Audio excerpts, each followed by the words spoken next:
né? A gente tem feito base papos, foi a primeira coisa que a gente fez na base, então já faz mais de 10 anos. E já foram mais de 300 edições desse encontro aqui, que normalmente é presencial, né? E a inspiração sempre foi da gente convidar pessoas que já estavam fazendo para a gente aprender com elas, né? E para elas trazerem histórias e para a gente trazer, enfim, esperança e aprendizado para a comunidade da base, para inspirar a gente também para fazer os nossos próprios projetos, mas também para toda a rede que se interessa por esses assuntos, assim, para ela se qualificar. Então, o jeito que a gente sempre fez é que as pessoas, elas, né, os nossos convidados apresentam cada um 15 minutos um pouco, né, sobre a sua história, um pouco sobre o assunto que elas trouxeram, e aí nesse momento a gente mais assiste. Aí o que vai acontecer é que cada uma vai falar 15 minutos e depois a gente vai ter um botão que eu vou pedir para vocês clicarem, que vocês vão entrar em 2 grupos separados. E aí esse é um grupo de discussão, de conversa e de perguntas aí. E aí a gente fica um tempo dentro deles, e aí depois eu vou pegar a Paula e a Lu e eu vou trocar elas de um grupo para o outro, e aí elas vão participar da outra roda, e vão continuar conversando, e depois a gente volta todo mundo para essa sala aqui e a gente faz um fechamento. Então, várias das pessoas que eu estou vendo aqui talvez já conheçam a base, mas vou falar só rapidinho. A base é uma organização sem fins lucrativos que trabalha com inovação social, então a gente tem vários projetos, mas a gente também tem todo o lado de educação, né, de cursos, e a gente tem feito alguns trabalhos com empresas também, levando conteúdo. E aí agora eu vou passar então a palavra para a Lu, ela vai falar mais ou menos uns 15 minutos aí. Vou deixar vocês todos no mudo, para não ter nem alguém que entre né, porque não é a nossa hora de fazer perguntas agora, de participar. E aí, sugiro que vocês coloquem ela também nessa tela aí de speaker, né? Speaker view. E então, Lu, é com você aí. Eu vou te avisando um pouco do tempo quando chegar mais perto, tá bom? Tá bom. Obrigada. Oi, Jorge. Bom, é que eu escutei a voz do Jorge. Bom, meu nome é Luciana Quinalha Quintão. Eu sou presidente fundadora do Banco de Alimentos Associação Civil, mais conhecido como ONG Banco de Alimentos, ou simplesmente como OBA, né? Eu sou economista de formação, tenho mestrado em administração de empresas e tenho formação antroposófica. Não sei se vocês conhecem, mas eu tenho formação antroposófica. E o que acontece? O que aconteceu na minha vida? O que aconteceu comigo? Né?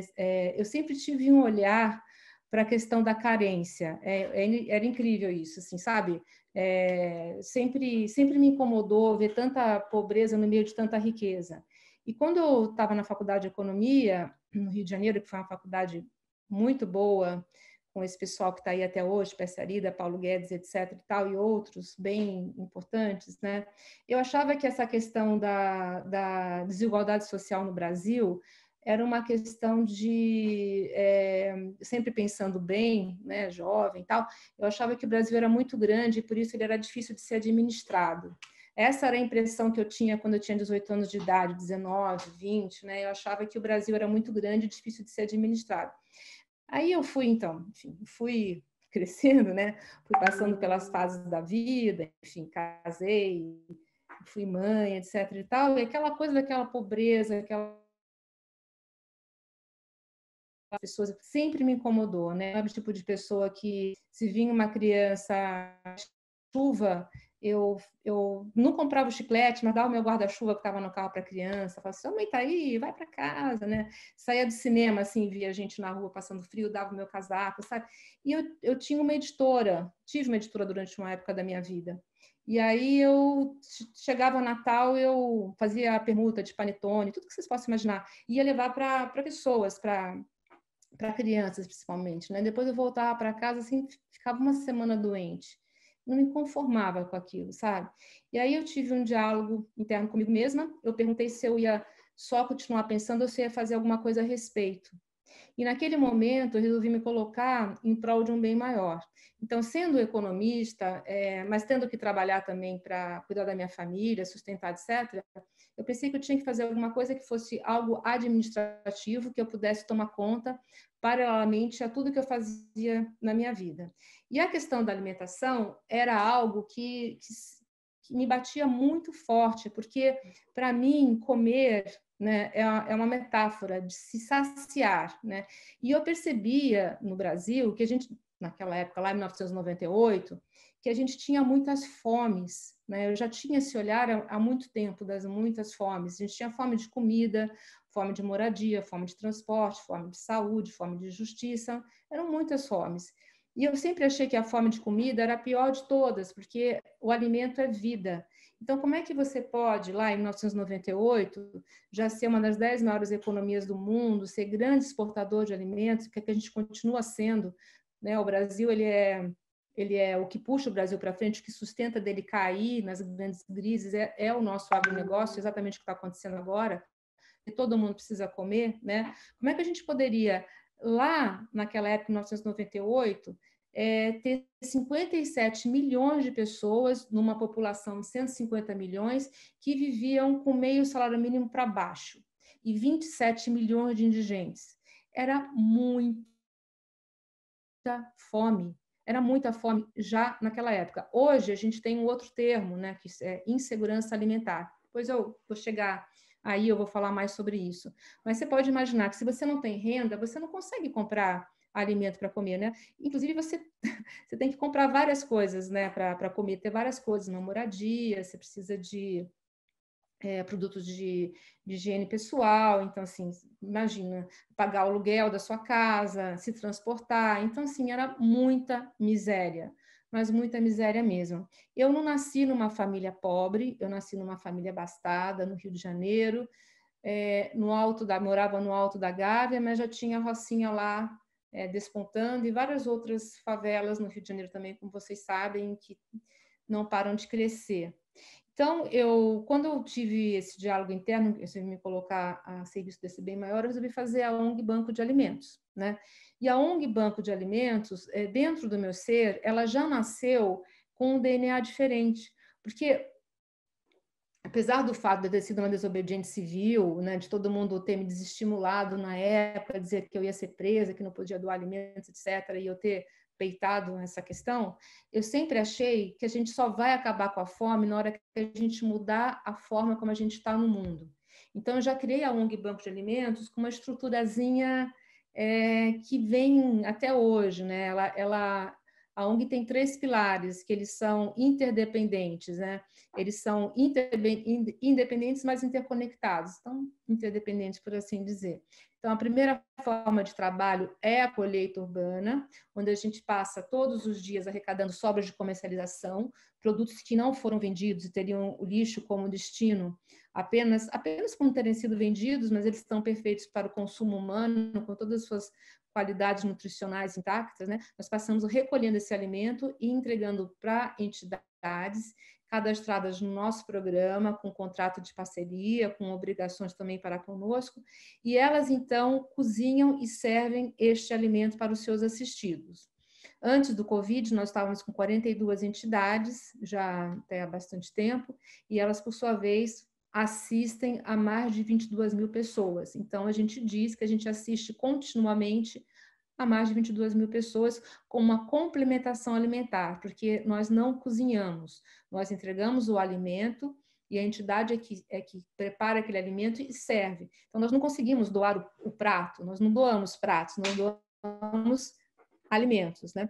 E essa é a primeira forma de ação, e aí a gente passa para a segunda forma de ação, que é uma ação voltada para essas entidades assistidas, né? Nós ensinamos como manipular corretamente os alimentos, como armazenar, como usar integralmente para não haver um segundo desperdício desses alimentos, até porque é nessas partes não convencionais que estão contidos os maiores nutrientes daquele alimento e geralmente é jogado no lixo, não é aproveitado. Tem um convênio com a Faculdade São Camilo de Nutrição há muito tempo, né? Onde recebemos todos os anos mais de 30 estagiários para fazer o seu trabalho de conclusão de curso em saúde pública conosco. Essas estagiárias vão, então, para as entidades, elas fazem anamnese, elas descobrem que aquela entidade está precisando mais, e elas fazem todo um trabalho voltado para aquela entidade. E aí nós chegamos no nosso terceiro pilar, que são ações educativas, mas não voltadas para as entidades propriamente ditas, né? Mas sim voltadas para o público em geral. Aquela história que eu falei para vocês, a gente quando a gente mudar a forma como a gente está no trabalhos em escolas, livros, palestras, documentários, enfim, até reportagens. Hoje está se falando muito nessa questão do desperdício, mas lá, 22 anos atrás, se falava muito pouco. Então, a gente sabe que a gente também foi responsável por plantar várias sementinhas que estão dando frutos, já deram frutos, e deram frutos, se tornaram árvores que deram outras sementes, né? Então, é isso basicamente que eu faço. E falar um pouco sobre a questão do Covid, né? A ONG, maravilhoso que aconteceu conosco, porque em 22 anos de trabalho, nós doamos praticamente 10 milhões de quilos de comida, que é bastante coisa. Só que em um mês, no mês da Covid, nós doamos mais de 1 milhão de quilos de comida, né? Nós atuamos rapidamente face à realidade. Nós começamos a doar cestas que nós não doávamos antes e cartões também de vale alimentação. Então, isso expandiu demais a nossa ação. Nós alugamos galpão, enfim, todo o maquinário necessário para receber essas cestas, enfim, tudo, enfim, né? E aí nós começamos a receber e a doar essas cestas, mapeamos rapidamente as comunidades carentes de São Paulo, porque lembrem, antes da Covid, era colheita urbana entregando alimento para entidades assistidas. Com Covid, cestas para famílias, além da comida para entidades assistidas, mais cartões para pessoas físicas. Então, os quilos de alimentos que a gente doou até hoje, se não me engano, nós estamos em 115, né, e 115 mil quilos de comida. Isso vai crescer até amanhã, que é dia 30, é o último dia do mês, né? E nós já conseguimos beneficiar 288 mil pessoas com que nós doamos. Então, assim, bem resumidamente, é isso que a gente faz na ONG Banco de Alimentos. Eu não sei quanto tempo passou, se passou 15 minutos ou não, enfim. Mas, resumidamente, é isso que a gente fazia antes do Covid e o que aconteceu depois do Covid. A gente estava lá, agimos rapidamente e eu acho que a sociedade está dando uma resposta maravilhosa neste momento. Fico muito feliz com isso. E, enfim, tem várias outras ponderações para fazer, mas vamos ver quais são também as perguntas e qual é o impulso de vocês. Ô Lu, só para te falar do tempo, né, que eu fiquei de te ajudar com isso daí, tem mais uns minutinhos aí. Então, se você quiser contar um pouco mais, sei lá, de você, do que você está sentindo, o que você acha, e aí depois, porque depois a gente vai direto para Paula e aí depois a gente vai entrar nas rodas de conversa mesmo. Então, só para você não sentir a pressa do tempo aí. Não, mas... o que eu acho é o seguinte, o que eu sempre achei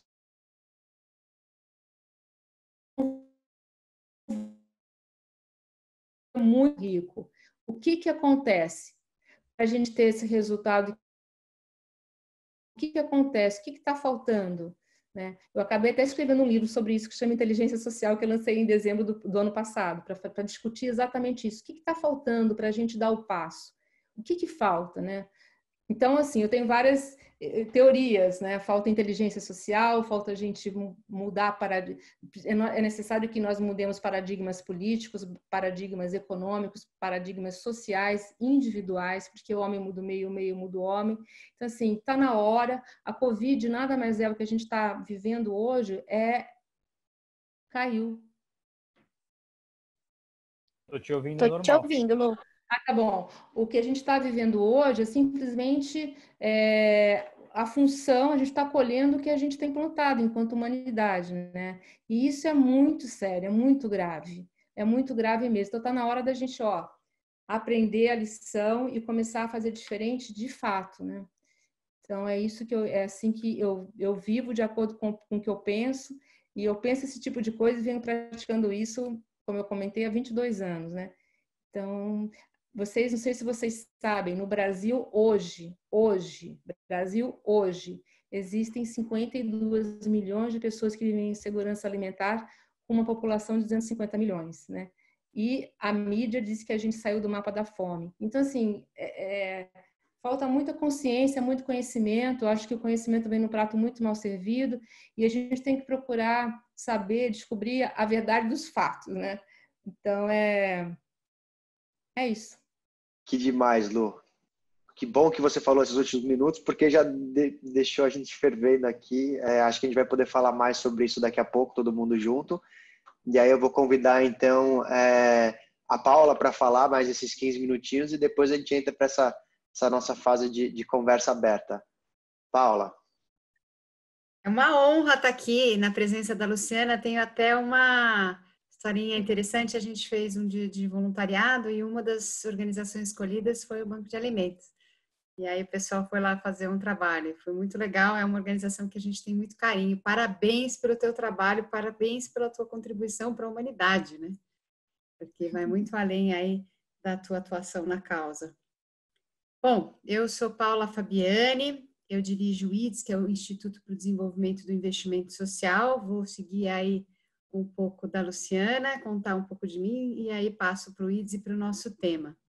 Eu também sou economista, então é uma noite dos economistas e trabalhei metade da minha carreira em mercado financeiro e depois fiz uma transição, agora já estou um pouquinho mais de tempo no terceiro setor.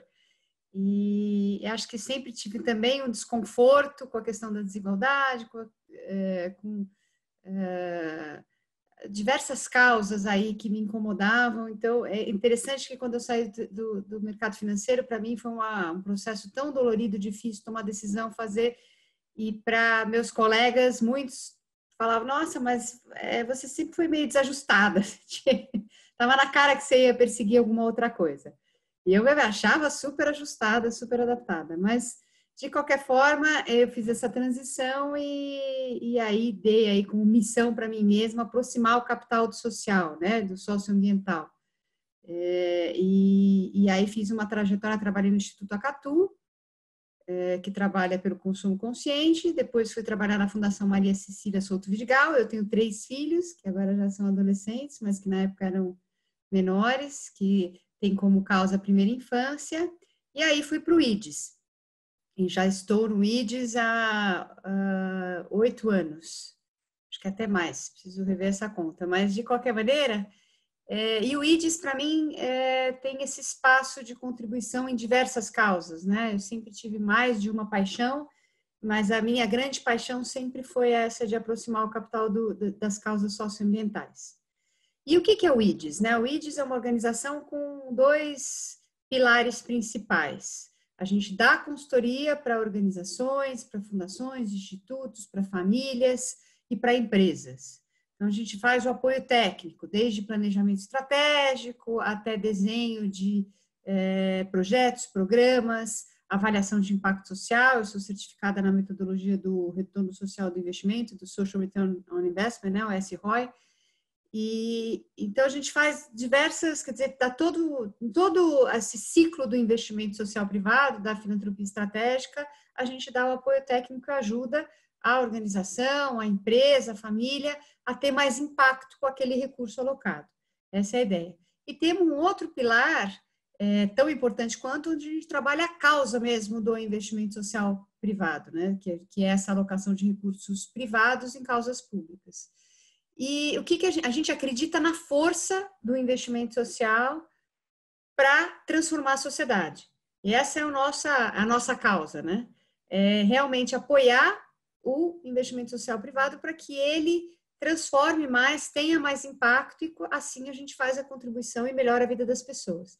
Essa é a nossa ideia. E eu vim aqui para falar do tema da doação, porque o IDES foi a organização que fez a primeira pesquisa sobre doação no Brasil, que é a pesquisa Doação Brasil, está lá no nosso site, se vocês quiserem conhecer. A gente tem uma série de atividades nessa linha, né, que é o segundo pilar, que eu ia contar, que é da disseminação de conhecimento, geração de conhecimento e também do advocacy, onde a gente defende melhorias nas questões regulatórias para a gente ter mais filantropia, mais doação, mais investimento social e melhorar o setor pro doador, né? Melhorar o ambiente regulatório pro doador. E nessa linha do advocacy, a gente defendeu a lei dos fundos patrimoniais, a lei dos endowments, que foi aprovada no ano passado, e a gente continua trabalhando nesse tema, porque tem ainda regulamentações a serem feitas para a lei realmente ficar implementável. Mas a gente percebe que a própria aprovação da lei já deu um estímulo enorme, que o setor comece a olhar para esse mecanismo de sustentabilidade de longo prazo de outra forma. E muitas organizações estão buscando adotar, mesmo que eles não sigam os parâmetros da lei, mas a gente tem claramente um crescimento dessa prática aqui no Brasil, a partir desse trabalho. E, como eu falei, a gente faz pesquisa, lançamos a campanha Descubra Sua Causa, que é uma plataforma, a partir da pesquisa a gente percebeu que o brasileiro não sabe exatamente qual é a causa, qual é o papel das ONGs, como que ele deve fazer, e a gente lançou essa campanha para tentar realmente provocar uma reflexão no brasileiro para que ele se engaje. O que vai ser bem interessante falar um pouquinho sobre esse processo todo que a gente está vendo agora, né? De um engajamento em massa do brasileiro por questão da pandemia, né? Para enfrentamento da pandemia. E em relação à doação, né? Vou falar um pouquinho da pesquisa Doação Brasil, que mapeou o comportamento do brasileiro e tem umas informações interessantes. E aí, Rafa, vai me ajudando com o tempo também. 2/3 da população brasileira já doava, quer dizer, bastante gente doa, porém, eu acho que vale ressaltar que um percentual menor doa dinheiro, né? Desses 2/3, 52% doam recursos financeiros, outros doam bens, outros doam tempo, tem vários aqui, eu estou falando de doação de uma maneira mais ampla. E desses 52%, em torno de 2/3 vão fazer essa doação recorrente, né? Ou seja, mensal, a doação mensal. Então, a gente está falando aí num percentual entre 18% e 20% dos brasileiros que doam mensalmente algum recurso. Uma parte dos brasileiros, a grande maioria, na verdade, 62% dos brasileiros doam bens, essa é a prática mais adotada pelo brasileiro, e o voluntariado que fica aí na casa dos 30%, 35%. Qual é o perfil do brasileiro, né? É um pouco aqui mais parecido comigo. É uma mulher, tem religião, quanto maior a idade, mais doa, então as mulheres mais velhas doam mais. Ela mora no Sudeste ou no Nordeste, ela tem instrução superior, uma renda individual superior a 4 salários mínimos. E está feliz com a vida, né? Essa é uma informação interessante também, era uma pergunta de aquecimento, mas a gente fez a correlação e achou que, quer dizer, será que ela está feliz e aí ela doa, ou será que ela está também feliz porque doa, né? E a gente tem aí indicadores que mostram, tem pesquisas, né, internacionais que mostram que doar faz bem para a saúde. Então, tem vários benefícios aí a prática de doação e a gente precisa falar mais sobre isso, né? Então, esse é um outro item importante que a pesquisa trouxe, que mais de 80% da população brasileira, acho que você não deve falar que doa. Então, como é que a gente vai criar uma cultura de doação se não pode falar, né, que doou, quanto doou, para onde doou? Então, esse é um tabu, é uma barreira que a gente precisa enfrentar para crescer a cultura de doação no Brasil.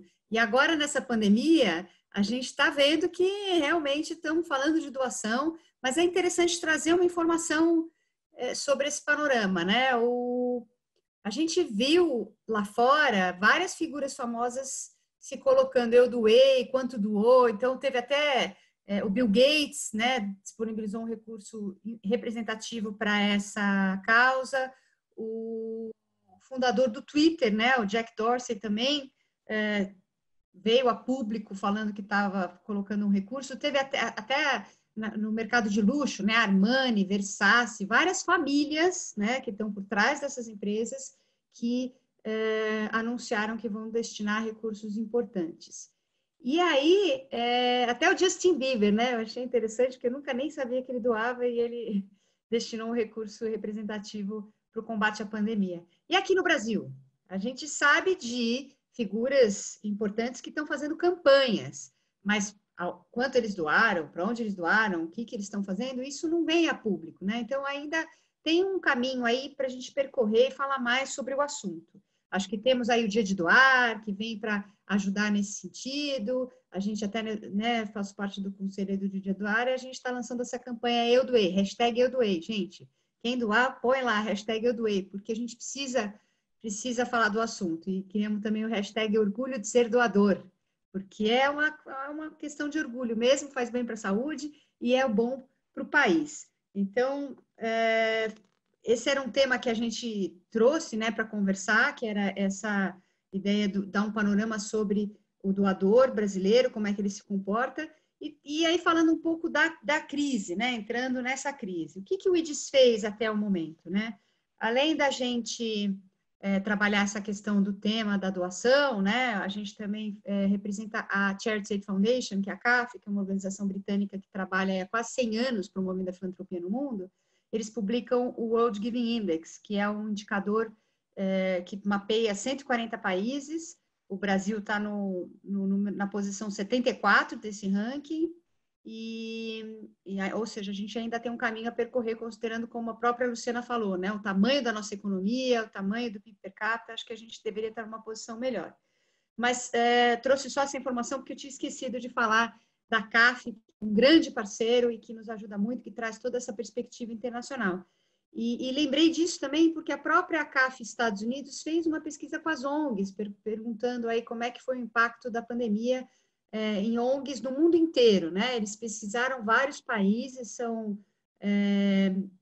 93 países que eles consultaram, 18 na América do Sul, e a situação é muito parecida com aqui, né? Teve aquela pesquisa da Agência do Bem e a gente tem agora também algumas informações da Ponte a Ponte, que é mais uma resposta, né, à pandemia. Mas o que a gente vê é que 68% das organizações já tiveram impacto importante na diminuição do seu financiamento. Então, apesar da gente estar vendo muito dinheiro sendo doado na pandemia, as organizações que não estão à frente desse trabalho, que não estão envolvendo com ações de saúde, assistência ou próximo às comunidades, estão sofrendo bastante. E isso também aparece no Brasil na pesquisa da Agência do Bem, onde 58% também declara que tiveram uma redução significativa na sua captação.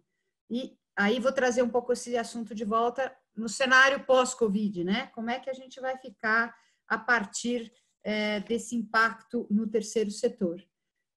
Mas voltando aqui ao que a gente fez, né? O IDES criou um fundo para captação de recursos para direcionamento a hospitais sem fins lucrativos e instituições de pesquisa também que produzem teste.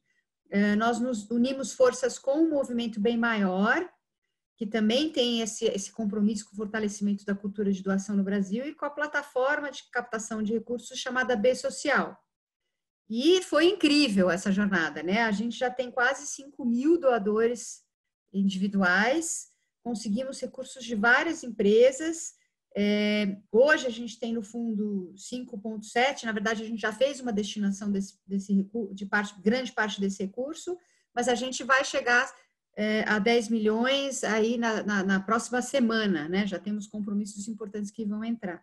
E estamos negociando aí com outras fontes, a ideia é que a gente chegue aí pelo menos uns 40 milhões de reais para destinar, para apoiar hospitais que estão aí na linha de frente do combate à pandemia e também para a produção de testes e para pesquisa. É importante falar, né, por que a gente escolheu tinham várias maneiras da gente contribuir. E a gente escolheu fortalecer, né, o SUS, né, esse sistema de atendimento de saúde pública brasileiro, que é o maior do mundo, porque 1/3 dos leitos, na verdade 65% das internações de alta complexidade, que é para onde vão os pacientes do COVID, que têm complicações, estão no SUS, né? Então, o estrangulamento do sistema de saúde é algo que pode levar a um problema emergencial muito grande na nossa sociedade. Por isso que a gente escolheu esse tema como causa prioritária aí para a gente investir. E botamos o fundo de pé em 15 dias, né? Foi uma loucura, mas a gente conseguiu e ele está operando com resultados bem interessantes, né? E aí, voltando um pouco à questão da pandemia, né? A gente está vendo o engajamento das empresas, é incrível, sem precedentes. Quando a gente olha aí para o monitor da BCR, que está com 3,8 bilhões de doações, né? A grande maioria dessas doações são doações de empresas. E aí a gente olha para o BISC, né? Que é o benchmark de investimento social corporativo, que aponta aí 2 milhões, são 350 maiores empresas, 2 milhões, já é muito mais do que isso, né? Então, poxa, tinha aí uma, não vou falar que é uma demanda reprimida, que é bem uma expressão de economista, mas tinha aí um potencial que estava escondido na nossa sociedade, né? Mas eu acho que vem aí para essa análise do cenário pós-Covid, essa pergunta, se essa era da solidariedade realmente veio para ficar. E eu não tenho dúvida que isso vai gerar uma mudança de comportamento e espero que fique, sim. Provavelmente não em todos, né? Uma parte desse dinheiro que veio das empresas deve ser redirecionado, ou seja, ele doou agora e lá na frente ele não vai doar, ou seja, eu não tenho um aumento do tamanho do bolo, mas eu não tenho dúvida nenhuma que existe, sim, uma parte desse recurso que é um recurso novo. E eu acredito, né, no vírus da filantropia, que ele pica você e aí ele não te abandona. E você, uma vez que você começa a praticar a doação, praticar a filantropia, praticar o bem, é uma jornada sem volta. Você continua realmente engajado e a gente espera que grande parte das pessoas que estão se engajando continuem a fazer, sintam falta, né, do bem que faz participar desses movimentos.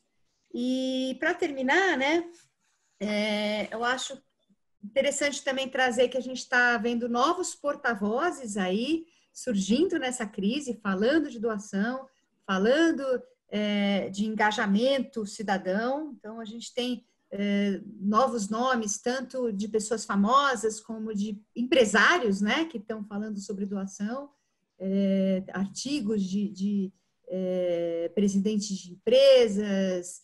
Essa última semana eu vi pelo menos uns 3, 4. Eu falei, gente, eu queria ter escrito esse artigo, mas eu fico muito mais feliz ainda que foi uma pessoa com uma expressão e com um poder de influência tão grande que escreveu e que se colocou à disposição da causa da cultura de doação e do desenvolvimento da filantropia aqui no Brasil. Então, acho que é muito legal essas novas vozes. Eu espero que essas vozes tenham vindo para ficar.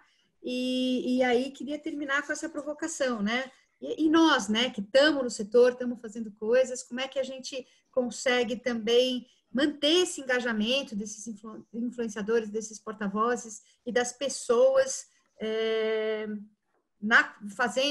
praticando a doação. Acho que é muito importante a questão da transparência, a gente tem que prestar contas desse recurso utilizado, a gente tem que dar de volta a informação para quem se engajou. Esse é sempre a doação, né? Eu vi até conversando uma vez com o pessoal de marketing, foi muito interessante que eles tratam, né, a doação como um ato de consumo, ou seja, você doa e você recebe, você tem, né, tem uma troca. E é importante que as organizações da sociedade civil trabalhem essa troca da melhor maneira, né, para que o doador ele continue engajado, ele tenha uma boa experiência de consumo no ato da doação. Eu acho que a gente tem aí um compromisso importante nesse sentido, para continuar, para fazer com que esse movimento continue e a gente realmente faça com que a era da solidariedade venha para ficar, né, aqui na nossa sociedade.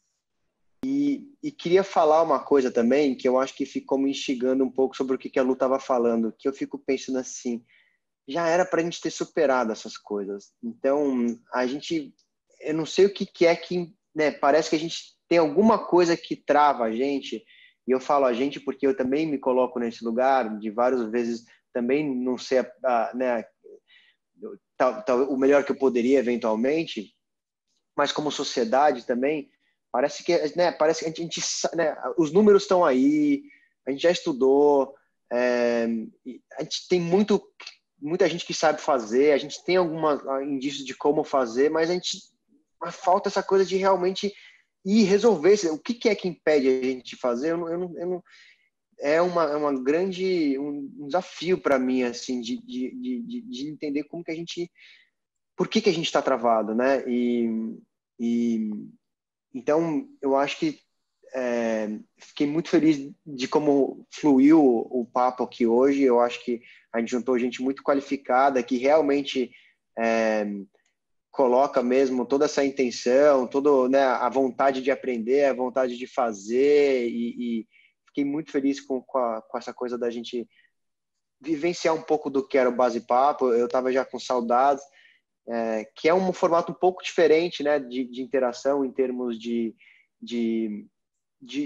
aprendizagem, que tem a ver com a gente realmente né, ficar um pouco mais descentralizado e ter mais espaço de participação e ter mais espaço de conexão e eu acho que, enfim, fiquei muito, então estou agradecido com todos que ficaram, né? Eu acho que foi um super papo. Depois a gente vai deixar ele também para quem quiser assistir, mas para mim viver isso daqui é muito muito importante. Então eu queria agradecer as duas por estarem aqui e todo mundo que veio e ficar só com esse gostinho aí de que né, talvez a gente consiga eventualmente só passar essa coisinha aí que era o que estava nos impedindo de ser essa nossa melhor versão como sociedade.